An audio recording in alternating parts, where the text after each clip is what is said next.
이제 드디어 바울이 감옥 안에서 여러 사람들을 만나는데 이제 마지막으로 만나는 사람이 누구냐면 아그리빠 왕과 그의 아내인 버니게입니다.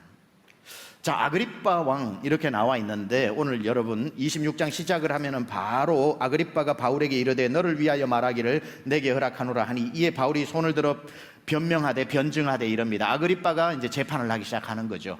이 아그리빠가 왜 재판을 합니까? 베스도 총독으로, 벨릭스에서 베스도 총독으로 바뀌고 나니까 그를 아련하고 인사를 하기 위해서 갈릴리에서 가이사랴까지 와가지고 부임 축하를 하러 왔는데 그때에 이 베스도 총독이 바울에 대한 이야기를 자기의 인기를 위해서 혹시 잘못 판결해가지고 가이사에게 올렸다가 판결이 잘못되게 되면 총독인 자기의 장래가 막힐까봐 그냥 분봉왕이었던 아그리빠에게 그 재판권을 넘겨가지고 그냥 잘 되든 못 되든 아그리빠가 그 책임을 어느 정도 감당하게 하기 위한 모략이었을 수가 있는 거지요.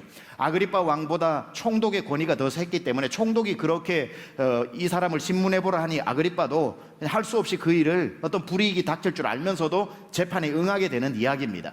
이제 재판에 응하게 될 때 아그리빠가 이야기해보라고 이야기하는 장면이 오늘 26장이고 26장 32절까지 아그리빠와 버니게 앞에서 바울이 복음을 변증하는 이야기로 가득 차 있는 것이 오늘 본문입니다. 자, 아그리빠 왕은 갈릴리 지역의 분봉왕입니다. 엄밀히 말하면 진짜 이름은 아그리빠 2세입니다. 아그리빠 2세. 자, 갈릴리 지역의 분봉왕이라고 하니까 어느 지역을 제일 잘 알아요? 갈릴리를 제일 잘 알겠죠.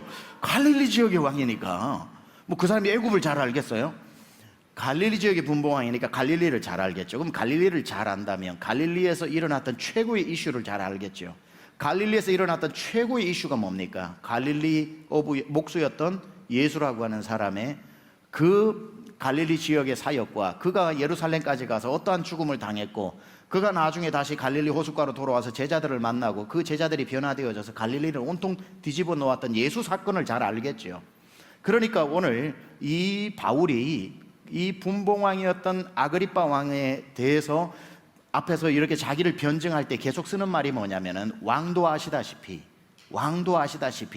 나사렛 출신 예수가, 갈릴리 출신 예수가 아그리빠가 나는 모르는데라고 말할 수 없는, 그가 너무나도 잘 알아서 그 이야기를 너무나도 잘 알고 있는 그 이야기를 가지고 자기가 복음을 전하고 있는 거죠. 2절에 보면 이런 표현이 나오죠. 아그리빠 왕이여, 유대인이 고발하는 모든 일을 오늘 당신 앞에서 변명하게 된 것을 어떻게? 다행히 여기나이다. 왜 다행히 여겨요? 당신만큼은 예수가 누군지 잘 알겠기 때문에, 그분이 했던 기적들이 꾸며낸 이야기가 아니라는 것을 당신은 갈릴리의 모든 사람을 통해서 들었을 거기 때문에, 저 예루살렘 사람들이야 못 봤기 때문에 못 본 사람들이 이야기하니까 풍문으로 들었으니 무리로 걸었다는 건 다 거짓말이라 할지 몰라도 당신은 갈릴리 사람들이 직접 본 것을 다 들었을 것 아니냐고. 그래서 내가 당신 앞에 내가 예수라는 분을 증거하기 때문에 붙잡혀 있는 것을 당신에게 변호하게 된 것을 다행으로 여기나이다 하면서 거침없이 복음을 전하게 되는 거지요. 당신이 예수에 대해서 알지만 예수에 대해서 어디까지 들었는지 몰라도 그 예수는 그냥 갈릴리 어부가 아니랍니다. 하나님께서 보내신 당신을 구원하기 위한 하나님의 메시아요, 우리의 구주시요, 당신도 회개하고 묶인 것 외에는 나와 같이 되어서 정말 예수로 말미암아 변화되는 사람 되기를 원합니다. 강력한 복음을 전하게 되는 거지요. 26절에도 이렇게 얘기합니다. 왕께서는 이 일을 아시기로 내가 왕께 담대히 말하노니 이 일에 하나라도 아시지 못함이 없는 줄 믿나이다. 이 일은 한쪽 구석에서 행한 것이 아니니이다 하면서 당신도 알지 않습니까? 당신도 알지 않습니까? 하고 복음을 전합니다. 자, 바울은 감옥 안에서 아그리빠 왕에게 복음을 전하고 있습니다. 아그리빠 왕이 모른다고 할 수 없는 사실들을 기반으로 치밀하게 복음을 전하고 있지요. 자, 계속해서 제가 몇 주 동안 말씀드리고 있는 것 중에 하나가, 바울이 감옥 안에 들어온 것이 불행이 아닌 것은 감옥 안에 들어옴으로 말미암아 어떤 일이 일어났냐면은 감옥 밖에서는 도저히 만날 수 없는 사람들을 만나게 되었다는 겁니다. 첫 번째가 모든 백성 앞에서 한참에 말할 수 있는 기회가 되었고, 두 번째 국회의원이라고 하는 온 공회원 71명이 다 모이는 공회원 앞에서 자기가 간증을 할 수 있었고, 그 다음에는 누구 앞에서 했죠? 벨릭스 총독에게 복음을 전하게 되었고, 하나님이 어쩜 이렇게 타이밍에 딱 맞춰가지고 바울을 감옥 안에 넣었는지 벨릭스 총독에게서 베스도 총독으로 바뀌는 기간에 넣어가지고 2명의 총독에게 복음을 다 전하게 하셨고, 어쩜 이렇게 새로운 총독이 부임할 때를 맞추어서 아그리빠 왕이 아레나로 오도록 만들어 가지고 아그리빠 왕과 버니게에게까지 복음을 전하게 했는지. 자, 하나님의 방법이 놀랍지 않습니까? 감옥에 들어가는 게 너무나도 비참한 일이지만 바울은 감옥에 들어감으로 말미암아 복음을 도저히 감옥 밖에 있었으면 전할 수 없는 사람에게, 그것도 고급 관직에 있는 사람들에게, 영향력 있는 사람들에게 복음을 전할 수 있게 되었다는 겁니다. 자, 하나님께서는 바울에게 가장 중요한 사람들에게 복음을 전하게끔 하고 싶어서 가장 중요한 사람들에게 복음을 전하는 방법으로 이 감옥이라고 하는 속에서 만남을 주선하셨죠. 그리고 총독이 바뀌는 시점에서 2명의 총독에 복음 전하고 또 아그리빠 왕에게 또 그의 왕비에게 복음을 전하게 하는 이 말도 안 되는 환경을 누가 만드셨어요? 하나님이 만드셨죠. 그래서 제가 이걸 제 표현대로 한번 만들어 봤습니다. 하나님의 몰아주기. 하나님의 몰아주기. 자, 이렇게 더 다양한 사람들이 몰아주기 식으로 바울 앞에서 복음을 다 듣고 갔는데 이 사람들이 시시한 사람들이 아니란 말이에요. 정말 복음의 영향력을, 복음을 받아들인다면 굉장히 영향력 있는 사람인데 우리가 놓쳐서는 안 되는 또 한 사람이 있습니다. 그 사람이 누구냐면은 이 아그리빠와 함께 온 버니게라고 하는 여인입니다. 버니게.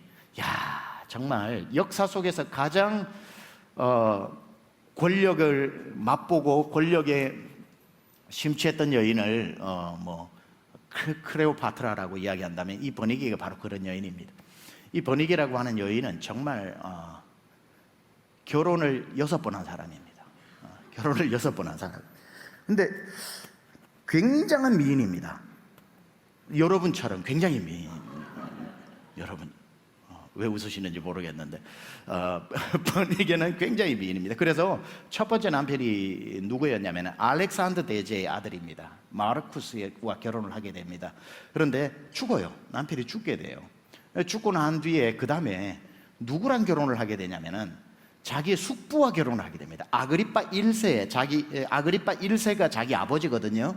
아그리빠 1세가 자기 아버지인데 아버지의 남동생과 결혼을 하게 됩니다.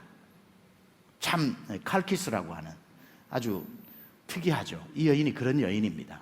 자, 그렇게 칼키스와 결혼을 했는데 또 자기의 숙부이자 자기 남편이 죽어버려요. 두 번 남편이 다 죽게 됩니다. 세 번째 누구와 결혼 아닌 결혼을 해서 동거를 하게 되냐면 바로 자기의 오빠 아그리빠 2세. 근데 제가 문서를 많이 찾아보니까 오빠라고 하기도 하고 남동생이라고도 하기도 합니다. 이게 우리 한국말로 동생, 오빠 이런 개념의 용어가 아니라 누이라고 하니까 이게 큰 누인지 작은 누인지를 몰라요. 그래서 오빠라고 하는 문서도 있고 남동생이라고 하는 문서도 있는데 어쨌든 간에 중요한 것은 자기의 친형제인 오빠와 동거를 해버리는 겁니다.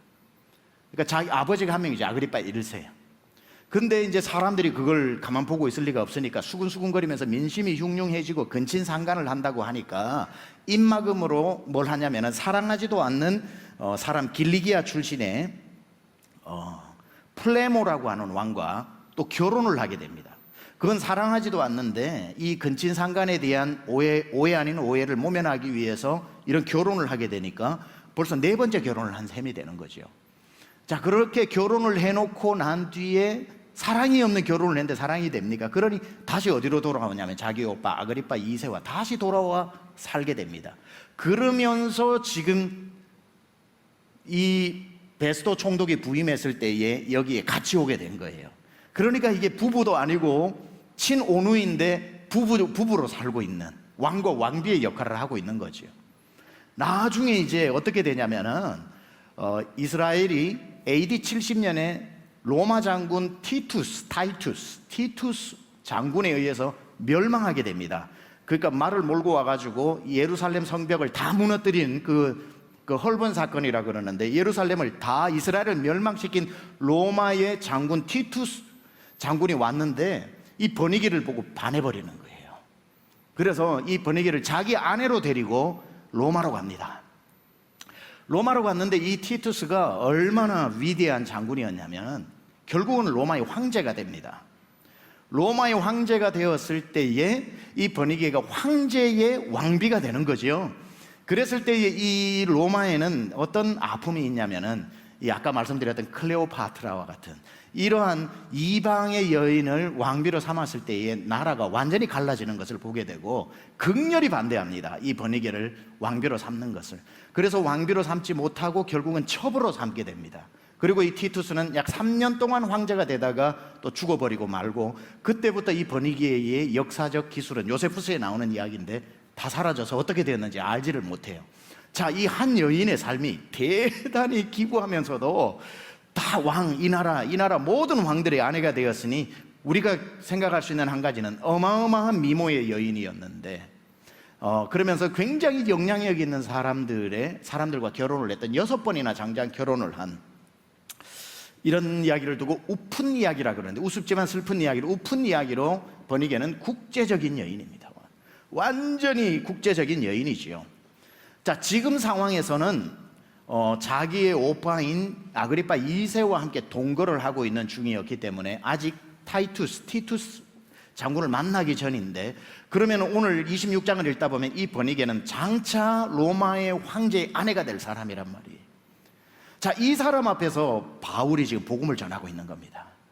그러니까 한 여인 앞에서 전하는 게 아니라 전 로마를 앞으로 통치할 사람 앞에서 복음을 전하게 되는, 상상할 수도 없는 사람을 지금 감옥 안에서 바울이 만나고 있는 거죠. 그러니까 하나님의 몰아주기는 벨릭스 베스도, 여기 아그리파 정도가 아니라 버니게라고 하는 어마어마한 여성까지도 앉혀놓고 앞으로 장차 로마를 지배할 한 여인을 바울 앞에 지금 세워놓는 하나님의 완벽한 몰아주기를 우리는 보게 되는 겁니다. 이처럼 하나님은 바울 앞에 꼭 필요한 사람들을 다 보내주시고 난 뒤에 복음을 듣게 하셨습니다. 자, 그러니 여러분에게 지나가면서 적용을 하나 합니다. 여러분이 앞으로 살면서 만나는 그 사람이 앞으로 어떤 사람이 될지 우리는 모릅니다. 그래서 절대로 함부로 대하지 말고 그저 보내지 말고 꼭 복음을 전하시기 바랍니다. 오늘 이 바울이 벨릭스를 만나도 베스도를 만나도 아그리빠를 만나도 버니게를 만나도 공통적으로 한 일이 있습니다. 뭘 했냐면 복음을 전한 겁니다. 복음을 전했는데 믿었든지 안 믿었든지 어떠했든지 상관은 없지만 뿌려진 복음은 어떤 식으로든지 열매를 맺어 그 사람이 구원을 받든지 그 사람이 나중에 구원받는데 큰 역할을 하든지 하나님이 그 사람을 앞으로 어떻게 사용하실지 모른단 말이지요. 그래서 여러분 앞에 찾아온 사람들, 여러분 앞을 지나가는 사람들, 요즘 만나고 있는 사람들 그냥 만나는 거 아닙니다. 하나님이 여러분 앞에 복음을 전하라고 세워준 사람들입니다. 오래된 친구를 갑자기 연락이 되어서 만나게 되고, 한 번도 안부를 모르던 사람이 어떤 SNS를 통해서 여러분을 만나게 되고 전화통화가 열리게 되고 만나기 시작했다면 그건 그냥 만나는 게 아니에요. 하나님이 복음 전하라고 여러분 앞에 세워놓은 겁니다. 이 시간이 지나고 나면 그 사람이 다음 달에 죽을지도 몰라요. 그래서 여러분에게 마지막으로 복음 전하라고 여러분 앞에 세워놨는지 모르고 지금 별 볼 일 없는 그 사람, 하찮은 것 같아서 복음 전하지 않고 보내면 그 사람이 나중에 어떤 훌륭한 사람이 되어서 복음의 영향력을 가지는 사람이 되든지, 복음을 전하지 않은 것 때문에 그 사람이 훌륭한 사람이 되어서 복음을 방해하는 사람이 될 수도 있고, 우리는 모르는 겁니다. 그래서 우리 앞에 세워준 사람은, 바울이 어떻게 이 버니게가 앞으로 로마 황제의 아내가 될 줄 누가 알았겠습니까? 그걸 알고 전하는 게 아니라 그 앞에 있는 사람에게 복음을 전했던 것. 하나님은 멀리 보고 오늘 내 앞에 그 사람을 세워놓을 수도 있다는 사실. 그래서 믿음의 사람들은 내 앞에 있는 사람을 함부로 보는 사람이 아니고 꼭 복음을 전하는 사람이 되어야 하는 것. 여러분 꼭 복음 전하는 분들 되시기를 축원합니다. 그래서 바울이 감옥에 들어와 가지고 넘어진 김에 쉬어간다고 감옥 안에 들어온 김에 그가 쉬지 않았습니다. 바울은 감옥 안에 들어와서 제일 많이 한 일이 뭐냐면은 여전히 복음 전하는 일. 우리는 때를 얻든지 못 얻든지 해야 될 일은 복음을 전하는 일입니다. 감옥 안에 들어왔으면 감옥 안에서 복음 전하면 되고, 내 눈앞에 이 사람이 서 있으면 이 사람에게 복음 전하면 되는 거고, 나를 감옥에서 나오게 하시면 나와서 사람들에게 복음을 전하면 되는 거고, 배를 타고 로마로 가는 나중에 바울을 이제 다음 편부터 볼 텐데 로마로 가고 있는 그 바울이 배 안에 있는 사람을 전도하잖아요. 그러니까 배 안에 있는 사람을 전도를 하고 그 배가 파산이 돼서 지중해 바다에 일주야를 떠 있는 물 위에서 헤엄치면서 전도했을 겁니다. 분명히 바울은 물속으로 들어갔으면 물고기 잡고 전도했을 사람이에요.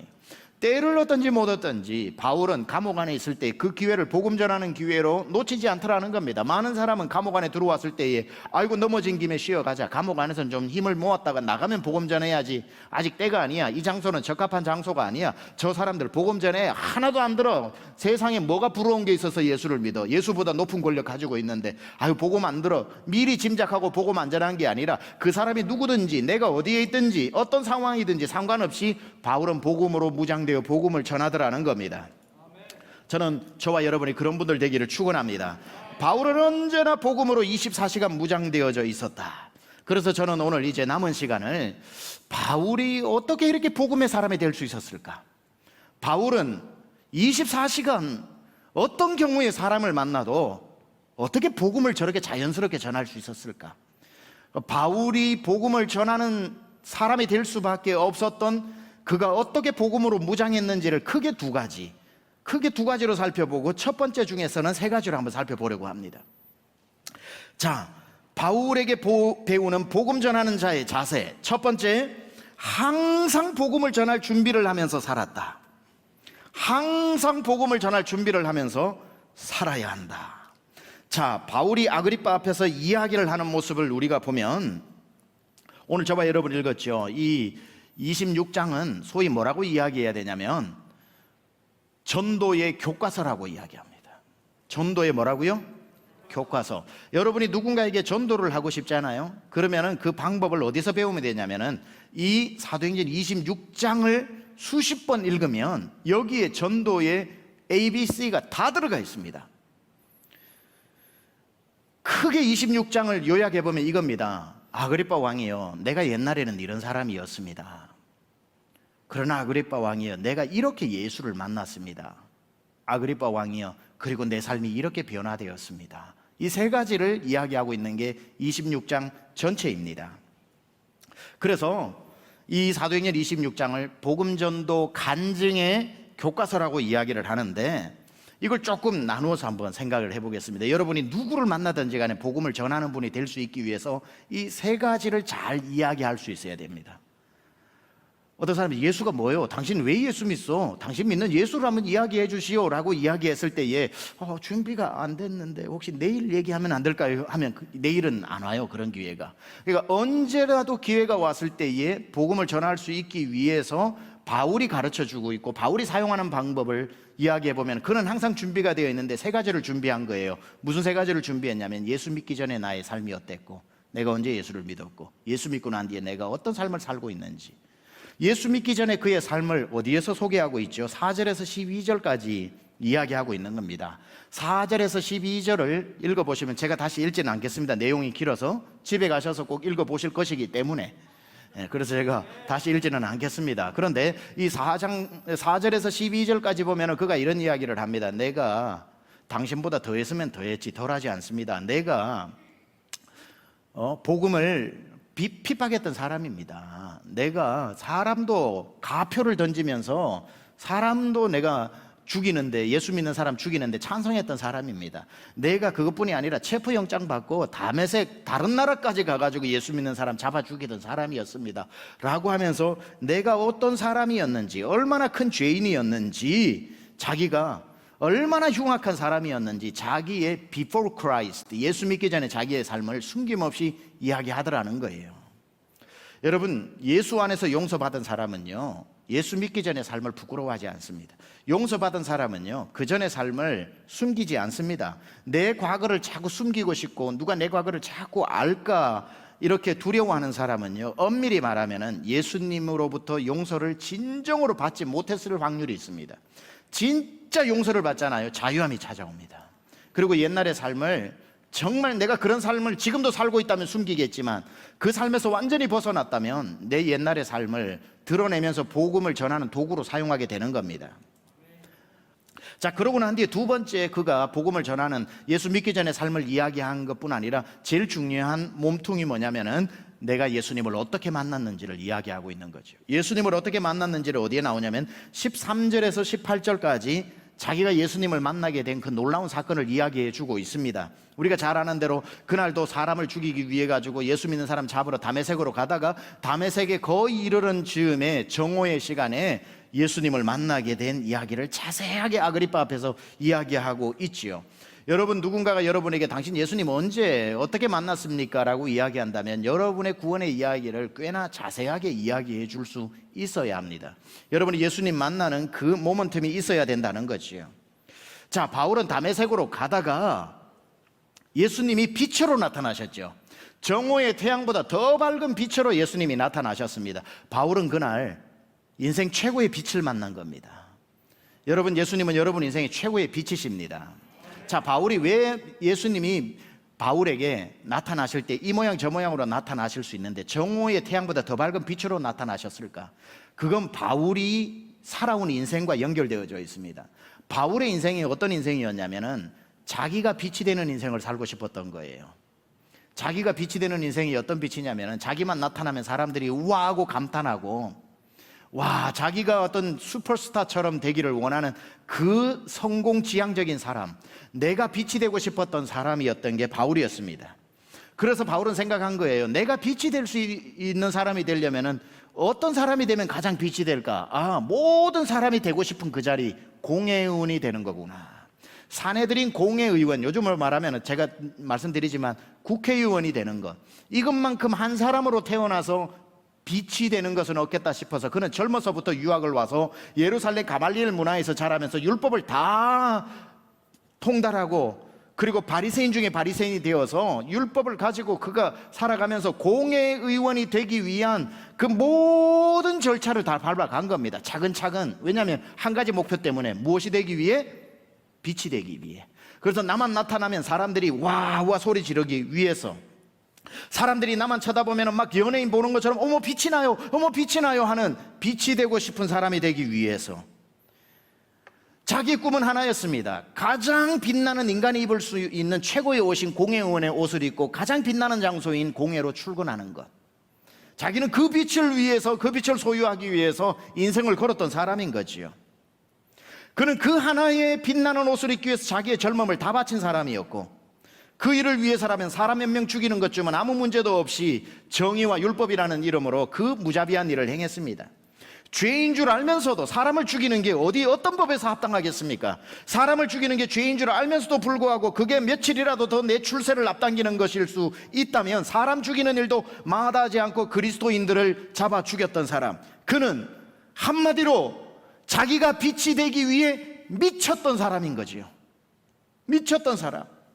오늘도 우리 청년들 중에 빛으로 살고 싶어서 몸부림치는 사람들이 있을 겁니다. 스타가 되고 내가 세상 사람들에게 확 그냥 빛이 되어서 보이고, 나타나면 사람들이 막 와가지고 사인해달라 그러고, 어디에 가면은 탁 명함만 내밀면 아니 이런 데 다니시냐고 그러고, 누구나 다 자기의 삶에서 빛이 되고 싶어하는 사람들이 있는 거지요. 바울이 그런 사람의 절정에 있었던 사람이라는 겁니다. 그날도 자기는 또 하나의 빛이 되기 위해서 다메섹으로 가서 이제 그 사람들까지, 외국에 가서까지 그리스도인들을 잡아서 예루살렘에 갖다 바치면은 자기의 출세길은 열리고, 또 하나의 빛을 더 키우기 위해서 자기가 빛이 되기 위해서 달려가던 그 다메섹 도상에서 전혀 새로운 빛 하나를 만나게 되는 거죠. 전혀 새로운 빛, 지금까지 한 번도 보지 못했던 빛. 심지어 태양이 가장 밝은 낮 12시에 태양도 초라하게 만들어버리는, 태양보다 더 밝은 빛. 태양 보고도 눈이 멀지 않았던 바울인데 그 빛을 보는 순간 소경이 되어버릴 만한, 인간이 감당하지 못할 빛 중의 빛을 만나게 된 거지요. 그토록 찬란한 빛은 본 적도 없고 들어본 적도 없는 그 빛을 바울이 만난 겁니다. 야, 그 빛을 만났을 때 바울의 마음이 어땠을까? 그 빛을 만나기 전까지 바울은 자기가 이루려고 하는 그 빛이 세상에서 가장 눈부시게 아름다운 빛이라고 생각했을 겁니다. 공회원이 되는 것만큼 멋진 빛이 어디 있겠는가? 자기가 만들어낼 그 빛에 심취해 있었고 그 빛이 가장 아름답다고 생각했는데, 막상 진짜 빛인 예수님을 만나고 보니 내가 이루려고 했던 빛이 초라하게 이를 데 없다는 것을 알게 된 거죠. 그 빛을 못 만났을 때는 이 빛이 가장 영광스러운 빛인 줄 알았는데, 그 빛을 만나고 보니 누더기를 입은 것처럼 내가 이루려고 하는 꿈과 이 야망이 얼마나 하찮은 빛이 아닌 것임을 알게 된 거지요. 야, 자기가 한심한 거예요. 통곡이 나오는 거예요. 그 빛을 보고 나니 내가 이 빛을 위해서 내 생명을 걸고 사람을 죽였단 말인가? 이 초라한 빛을 내가 가지려고 내 인생을 걸었단 말인가? 예수를 만나고 나면 예수 없는 꿈꾸었던 성공이 얼마나 초라한지를 알게 되는 거예요. 내가 이걸 위해 인생을 걸었다고? 내가 스스로 빛이 되려고, 내가 스스로 빛이 되어 만들어낸들 저 빛과 비교를 했을 때 이 빛이 무슨 소용이 있겠는가? 진짜를 만나면 가짜가 무엇인지를 알게 되고, 다메섹 도상에서 진짜 빛을 만나고 나니까 바울이 그 순간에 자기가 꿈꾸는 모든 것이 가짜라는 것을 알게 된 거죠. 여러분, 진짜 예수님을 만나면 가짜가 한눈에 다 들어오는 겁니다. 바울이 어떻게 이렇게 급진적인 변화가 일어날 수 있었을까? 이유는 한 가지입니다. 진짜를 만났기 때문에, 진짜 빛을 만났기 때문에. 여러분, 희한하죠? 가짜를 보면, 진짜처럼 흉내내는 가짜를 보면은 이게 진짜인지 가짜인지 헷갈려요. 그런데 진짜를 보면 아무도 안 헷갈려요. 예를 들면 이겁니다. 최병락 목사를 많이 닮은 사람을 보면, 저분이 우리 담임 목사님인가 아닌가? 맞나 아닌가 헷갈려요. 그러다가 저를 보면 안 헷갈려요. 아, 우리 목사님이구나 이러죠. 제가 없고 제가 닮은 사람이 서 있으면 뭐 몇 명은 헷갈릴 거예요. 그러니까 가짜를 보면 헷갈리지만 진짜를 보면 안 헷갈린다니까요. 아, 내가 왜 예수 믿는 게 이렇게 재미가 없고, 예수 믿는데도 세상이 이렇게 좋고, 예수 믿는데도 내가 왜 이렇지? 라고 하는 분은요, 그 빛의 맛을 진짜 못 본 거예요. 진짜를 만나고 나면 가짜들이 항복합니다. 가짜가 가짜로 보이기 시작하는 거예요. 진짜의 빛을 바울처럼 만나는 사람이 있는가 하면 그 진짜인 예수님을 가로등처럼 만난 사람도 있어. 그러니 예수님을 믿는다고 하는데도 그 내 인생의 모든 것이 초라해질 만한 그 빛을 못 만나고 가로등 정도로 만나고 나니까 만난 건지 안 만난 건지, 당신 예수님 만났습니까? 물으면은 진짜 빛을 만나요. 그럼요, 나 예수님 만났습니다. 그분에게 당신의 모든 것을 걸 수 있습니까? 아이고, 그 빛을 보고 이 세상 가진 게 무슨 미련이 있겠습니까? 주님 원하시면 다 드립니다. 당신 그 빛을 만났습니까? 아유, 그럼요. 안 본 사람은 모르지만 본 사람은 안 헷갈립니다.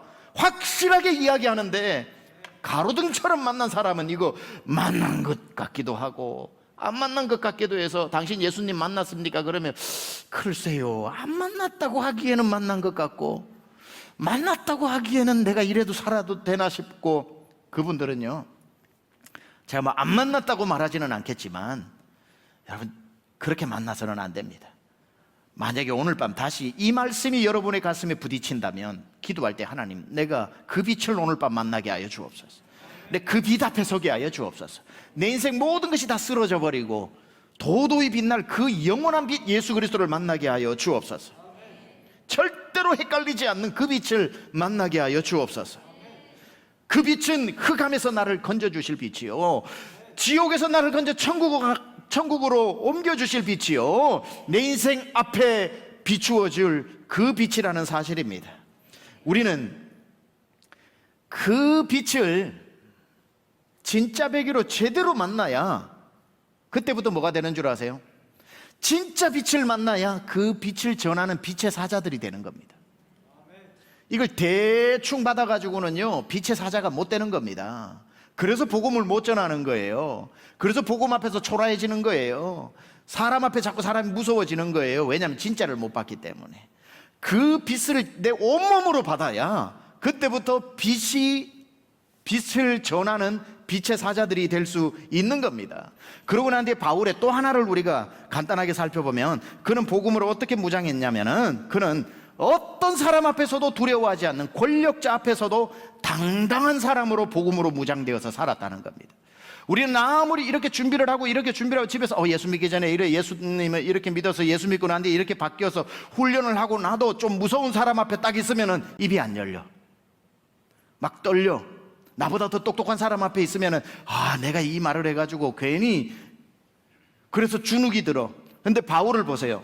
바울보다 훨씬 똑똑할 수 있는 아그리빠 왕이든지 총독이든지 누구든지 바울이 복음 앞에서 복음 전해야 되는 상황에서 내 앞에 있는 사람 때문에 떠는 것을 본 적이 없죠. 바울은 어떤 무장을 했냐면은 복음 전하는 자로서 복음을 담대하게 전하는 준비를 하고 있었다는 거예요. 어떤 사람을 내 앞에 갖다 놔도, 내가 초등학교도 못 나와도, 내가 박사학위가 5개 있는 사람이 앉아 있어도 내 아는 만큼의 복음을 담대히 전하겠다라고 하는 복음의 담대함으로 무장하고 있었던 사람. 복음으로 무장된 사람은 내 앞에 있는 사람이 누구든지 간에 상관없이 복음 자체가 능력이 있기 때문에 두렵지가 않은 겁니다. 총독과 임금 앞에서 복음으로 무장된 바울은 어디에 두려움을 찾아볼 수 있습니까? 오히려 아그리빠 그 임금, 자기의 생사를 여탈할 수 있는 사람 앞에서 29절에 이렇게 외칩니다. 바울이 이르되 말이 적으나 많으나 당신뿐 아니라 오늘 내 말을 듣는 모든 사람도 다 이렇게 결박된 것 외에는 나와 같이 되기를 하나님께 원하나이다. 당당하죠. 당당하죠. 바울은요, 한 번도 자기 안에 있는 복음을 부끄러워해 본 적이 없습니다. 한 번도 자기 안에 있는 이 복음을 누군가에게 소개할 때 부끄러워해 본 적이 없다는 거예요. 복음의 능력을 알고 있었고, 복음을 전할 때만큼은 너무나도 세상을 다 가진 사람처럼 담대했다는 겁니다. 바울이 복음을 전할 때 부끄러워하면서 전하는 적을 찾을 수가 없어요. 로마서 1장 16절에 이렇게 말씀합니다. 내가 복음을, 같이 읽어봅니다. 시작. 내가 복음을 부끄러워하지 아니하노니 이 복음은 모든 믿는 자에게 구원을 주시는 하나님의 뭐가 됨이라? 능력이 됨이라. 여러분, 복음이 능력이라는 거 믿으세요? 정말 복음이 그 사람 안에 들어가면 그 사람 바꾼다는 거 믿으세요? 복음이 그 사람이 누구든지 간에 들어가면 여러분이 바뀐 듯이 그 사람도 바뀐다는 거 믿으세요? 바울이 복음을 부끄러워하지 않은 것은 부끄러워하지 않는 성격이라서 그런 게 아니라 능력을 알았기 때문에 그래요. 이것은 모든 사람에게 구원을 주시는 하나님의 능력이라는 것을, 복음의 능력을 아는 사람은 부끄러워하지 않더라는 겁니다. 우리는 잘 기억해야 됩니다. 뭘 기억해야 되는지 아십니까? 복음이 약한 것이 아니라 복음을 전하는 우리가 너무 약하다는 거. 우리가 너무 약하니까 복음을 약하게 만들어버린다는 거. 복음의 심각한 잘못을 저지르고 있어요. 우리가 우리의 성격으로 복음을 위축시키고 있고, 복음은 힘이 강한데 복음을 전하는 우리가 복음을 너무 부끄러워하다 보니까 복음이 능력을 펼칠 시간이 없어요. 기회가 없어요. 복음을 마음껏 한번 전해버리면 그 복음이 알아서 역사할 텐데, 그 복음을 내 성격으로 눌러버리니까 복음이 활동할 기회를 내가 박탈하니, 우리가 가장 복음의 모욕적인 행동을 예수 안 믿는 사람들이 하는 게 아니라, 안 믿는 사람은 모르니까 복음을 모욕한다고 하지만, 더 큰 모욕은 아는 우리가 복음을 모욕할 때 복음이 더 심각한 훼손을 받는 거지요. 모르는 저들이야 저럴 수 있다고 하지만, 복음의 능력을 아는 네가 어찌 복음을 부끄러워하느냐. 복음이 더 자존심을 상하는 건 믿지 않는 사람들에게 무슨 소리를 들었을 때가 아니라, 믿는 사람들이 그 복음을 부끄러워해가지고 자꾸 눌러버릴 때, 들어가 나올 때 아니야. 지금 복음아 분위기가 아니란다. 복음아 그러면서 이 복음이 그 사람에게 나가기만 하면은 복음 자체에 하나님의 능력이 있어서 그 사람을 구원해내는 능력이, 복음이 그 사람을 바뀔 텐데, 괜히 내가 지레짐작해가지고 부끄러워가지고 이거 복음 전해가지고 이거 뭐 괜히, 왜 복음의 능력을 당신이 무시를 합니까? 왜 복음 자체에 이 다이나마이트보다 위대한 능력을 가지고 있는데 당신이 복음을 함부로 대합니까? 여러분, 두려워하지 말고 복음을 담대히 전하시기 바랍니다. 담대히 전하시기 바랍니다. 여러분의 가족 중에 예수를 믿지 않는 사람, 계속해서 주저하고 틈을 보고 기회를 보고 시간을 보고 있지만, 여러분은 언젠가는 맞닥뜨려야 될 그 시간, 복음의 능력을 의지하고 복음을 전하면 복음 자체가 그 인생을 흔들어 놓을 때가 있다는 사실입니다. 그래서 우리에게 늘 얘기해 주고 있는 말이 뭡니까? 히브리서 10장 35절, 그러므로 너희 담대함을 버리지 말라. 이것이 큰 상을 얻게 하느니라. 나의 의인은 믿음으로 말미암아 살리라. 또한 뒤로 물러가면 내 마음이 그를 기뻐하지 아니하리라 하셨느니라. 우리는 뒤로 물러나 멸망할 자가 아니요 오직 영혼을 구원함에 이르는 믿음을 가진 자니라. 너희 담대함을 버리지 말랍니다. 이것이 큰 상을 얻게 될 것이라. 절대로 여러분의 기분에 의지해가지고 복음 가만히 있어, 아직 나올 때가 아니야가 아니라 내 기분하고 상관없어야 되는 겁니다. 오늘 밤 저는 여러분이 복음의 능력을 깨닫는 밤 되기를 축원합니다. 고린도서 10장 4절, 우리의 싸우는 무기는 육신에 속한 것이 아니요 오직 어떤 견고한 진도 무너뜨리는 하나님의 능력이라. 모든 이론을 무너뜨리며 하나님 아는 것을 대적하여 높아진 것을 다 무너뜨리고 모든 생각을 사로잡아 그리스도에게 복종하게 하니 너희의 복종이 온전하게 될 때에 모든 복종하지 않는 것을 벌하려고 준비하는 중에 있느니라. 우리의 순종이 온전해질 때 순종하지 않는 사람을 복음이 변화시킨다는 거예요. 우리가 복음 앞에 먼저 순종해야 된다는 거예요. 복음을 전해야지라는 마음이 있으면 복음이 나에게 외치는 거예요. 지금이 전할 때다. 지금이 전할 때다. 지금 놓치지 마라. 지금 기분 아닌데 지금이다. 부담이 올라오는 건 복음이 소리치는 거예요. 지금을 놓치지 마라. 지금 놓치지 마라. 그랬을 때 불순종하면 복음을 모욕하는 것이지만 너희의 순종함으로 복음을 전하면 불순종하는 그들을 복음이 변화시켜 놓을 것이다. 여러분, 우리는 빛의 사자들입니다.